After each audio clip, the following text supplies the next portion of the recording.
Kapolri ya itu akan tetap menjaga stabilitas keamanan yang ada di wilayah Wamena, Ilaga, termasuk juga yang ada di Oksibil.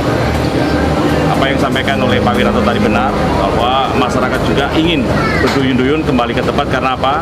Merasakan bahwa wilayah Wamena itu semuanya dalam kondisi aman, ya, termasuk kebutuhan-kebutuhan mungkin penambahan pos yang disampaikan oleh para tokoh masyarakat ya, tadi akan kita perhatikan. Panglima TNI Kapolri akan memperhatikan itu semua. Ya.